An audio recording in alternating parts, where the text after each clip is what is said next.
Having a problem with my 2003 Ford Explorer 80 Bauer edition.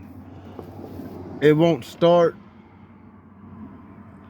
or I'm thinking, hell, it's not even turning over either. It just makes this hard clicking noise. If any of these mechanics out here can leave some comments, let me know something. But I'm gonna listen what it sounds like right here.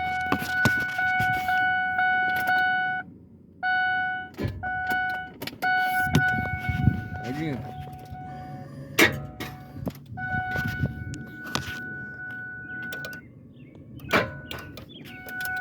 That's all it does. I mean, I got everything works. Full blast. All that works.